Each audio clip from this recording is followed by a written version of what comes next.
Assalamualaikum warahmatullahi wabarakatuh. Salam dan bahagia. Kami dari kelompok 5 akan mempresentasikan hasil diskusi kelompok kami. Kelompok kami terdiri dari Ria Ayuningsih 047, Lu'lu'ul Mas'adah 048, dan Faridatun Munawwaroh 049. Di sini kami akan menjelaskan tentang tata kelola etis perusahaan dan akuntabilitas.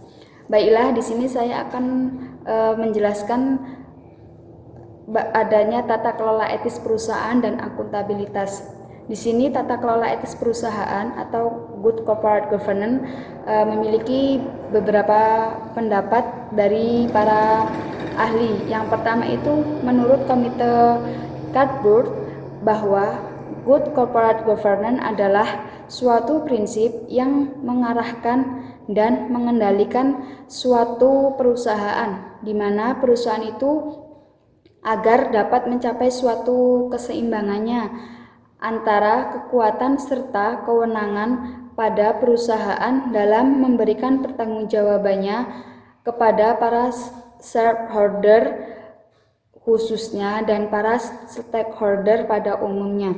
Yang kedua ada kelompok negara maju, Organization for Economic Cooperation dan Development. Itu mendefinisikan bahwa good corporate governance adalah sebagai cara seorang manajemen atau manajemen perusahaan bertanggung jawab pada stakeholdernya, di mana para pengambil keputusan di perusahaan haruslah dapat bertanggung jawab dan keputusan tersebut mampu memberikan nilai tambah bagi stakeholder lainnya.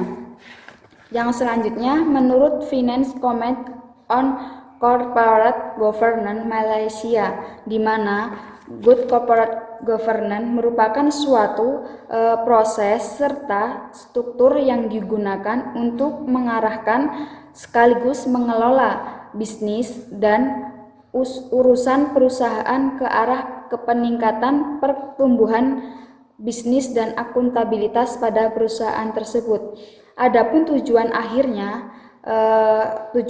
dari good corporate governance ini adalah menaikkan nilai saham dalam jangka panjang, tetapi tetap memperhatikan berbagai kepentingan pada stakeholdernya. Stakeholdernya itu stakeholder lainnya yang ada pada perusahaan tersebut.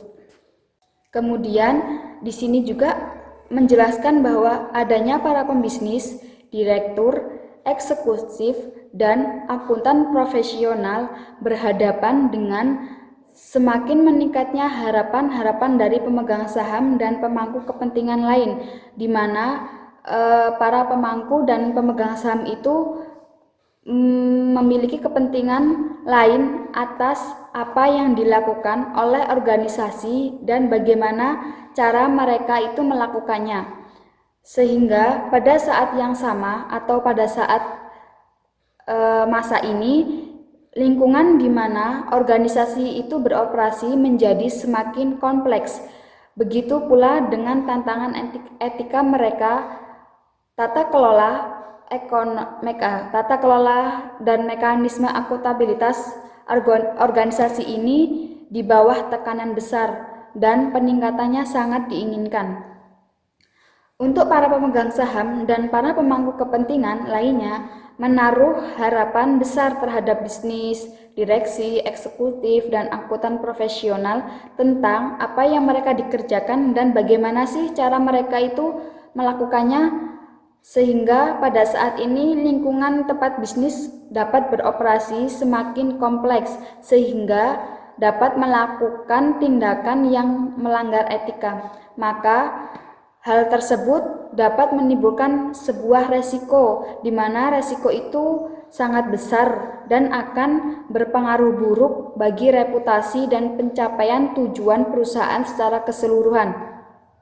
Sehingga pada akhirnya itu sistem ini sangat dibutuhkan pada saat suatu sistem pada tata kelola perusahaan yang mana menyediakan aturan serta akuntabilitas yang dapat untuk akuntabilitas yang tepat untuk kepentingan pemegang saham dan semua pemangku kepentingan lainnya, sehingga tujuan atau pencapaian yang diinginkan oleh para pemegang saham atau pemangku kepentingan itu dapat tercapai dengan baik dan mencapai target yang mereka inginkan, serta mereka harapkan dengan adanya para pemangku dan pemegang saham itu mencapai tujuan masing-masing, sehingga tujuan mereka itu dapat menghasilkan sebuah hasil yang baik dan maksimal untuk perusahaan tersebut. Selanjutnya akan dijelaskan oleh rekan saya. Baik, di sini saya akan melanjutkan presentasi dari teman saya. Perkenalkan, nama saya Faridatun Munawaroh, NIM 2017-017049. Saya akan mempresentasikan mengenai mekanisme good governance. Mekanisme good governance merupakan suatu aturan main, prosedur, dan hubungan yang jelas antara pihak yang mengambil keputusan dengan pihak yang melakukan pengawasan. Mekanisme good governance diarahkan untuk menjamin dan mengawasi berjalannya sistem governance dalam sebuah perusahaan atau organisasi. Terdapat dua mekanisme untuk membantu menyamakan perbedaan antara kepentingan pemegang saham dengan manajer dalam rangka menetapkan good governance, yaitu yang pertama, mekanisme pengendalian internal. Mekanisme pengendalian internal adalah pengendalian perusahaan yang dilakukan dengan membuat seperangkat aturan yang mengatur tentang mekanisme bagi hasil, baik yang berupa keuntungan, return, maupun risiko-risiko yang disetujui oleh prinsipal dan agen. Yang kedua, mekanisme pengendalian eksternal. Mekanisme pengendalian eksternal adalah pengendalian perusahaan yang dilakukan oleh pasar. Menurut teori pasar, untuk melakukan pengendalian perusahaan, pada saat manajer berperilaku menguntungkan dirinya sendiri, kinerja perusahaan akan menurun yang direfleksikan oleh nilai saham perusahaan.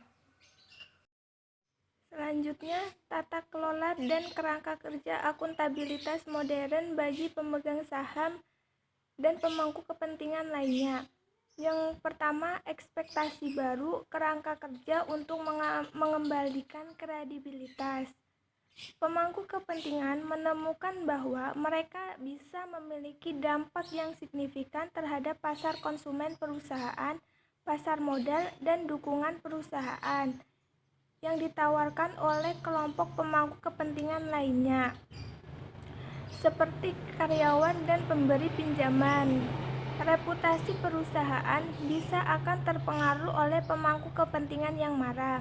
Direksi atau eksekutif menyaksikan boikot, pengurangan pendapatan dan aliran laba, atau penolakan dari rekrutan atau karyawan yang unggul, dan menemukan bahwa dukungan dari pemangku kepentingan sangat penting untuk pencapaian optimal tujuan jangka menengah dan panjang perusahaan.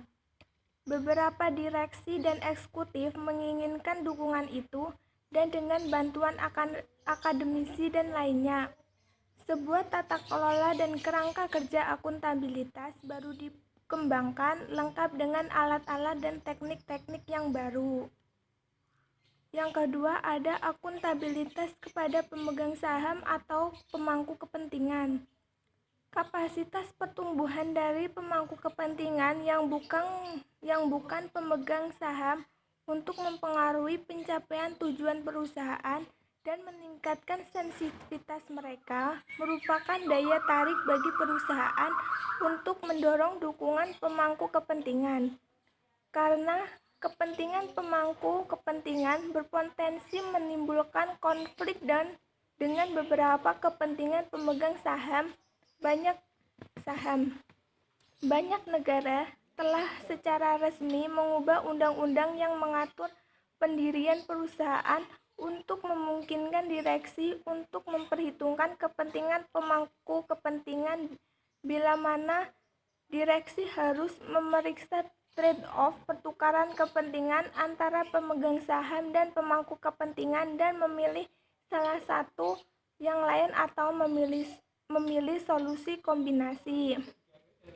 Berdasarkan realitas tekanan pemangku kepentingan dan keinginan untuk meraih dukungan pemangku kepentingan, perusahaan menyadari bahwa mereka bertanggung jawab secara strategis kepada para pemangku kepentingan dan mengatur diri mereka sendiri untuk meminimalkan resiko dan memaksimalkan peluang yang melekat dalam kerangka kerja akuntabilitas pemangku kepentingan.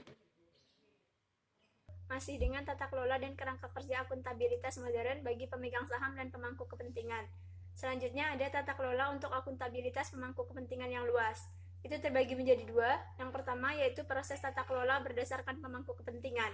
Untuk meminimalkan reaksi pemangku kepentingan yang membahayakan dan mengoptimalkan peluang di masa depan, perusahaan harus menilai bagaimana tindakan mereka berpengaruh terhadap kepentingan kelompok pemangku kepentingan yang penting.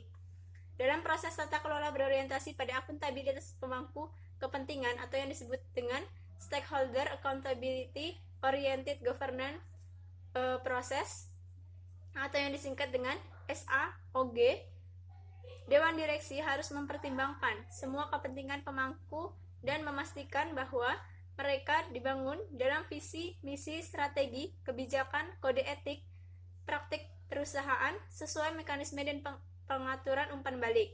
Jika ini tidak dilakukan, tindakan perusahaan mungkin gagal untuk mempertimbangkan kepentingan yang penting, dan perusahaan dapat kehilangan dukungan dari satu atau lebih kelompok pemangku kepentingan. Yang kedua yaitu mengidentifikasi nilai-nilai organisasi, landasan perilaku, dan kerangka kerja baru. Untuk akuntabilitas didasarkan pada keinginan menanggapi kepentingan pemegang saham dan pemangku kepentingan lainnya, dan kerangka kerja tata modern harus mengarahkan personel perusahaan untuk mengintegrasikan kepentingan-kepentingan mereka ke dalam strategi, perencanaan, dan pengambilan keputusan. Pada dasarnya, apa yang perlu dilakukan adalah mengeksplorasi kepentingan, pemangku, dan harapan bagi organisasi, sehingga sikap hormat ini dapat dibangun ke dalam nilai-nilai yang mengendalikan perilaku. Ini akan mengurangi kemungkinan personil termotivasi untuk mengambil keputusan dan tindakan yang tidak atas nama kepentingan pemangku kepentingan, tetapi justru yang penting bagi pencapaian tujuan perusahaan. Yang terakhir yaitu mekanisme pedoman, budaya etis, dan kode etik. Nilai-nilai yang ingin ditanamkan oleh direktur sebuah perusahaan dalam rangka memotivasi keyakinan dan tindakan personil perlu disampaikan untuk memberikan bimbingan yang diperlukan. Biasanya bimbingan tersebut berbentuk kode etik yang menyatakan nilai-nilai yang dipilih, prinsip-prinsip yang mengalir dari nilai-nilai, dan peraturan yang harus diikuti untuk memastikan bahwa nilai-nilai yang sesuai telah dihormati. Misalnya saja seperti prinsip-prinsip lebih berguna daripada hanya aturan, karena prinsip dapat memfasilitasi interpretasi ketika keadaan yang ditemui tidak tepat seperti aturan yang ditentukan. Campuran prinsip dan aturan seringkali lebih optimal. Pengalaman telah menunjukkan bahwa untuk menjadi efektif, kode etik harus diperkuat oleh budaya etik yang komprehensif. Mengembangkan budaya etis melibatkan upaya signifikan terus-menerus dalam beberapa dimensi. Sekian presentasi dari kami. Terima kasih. Salam.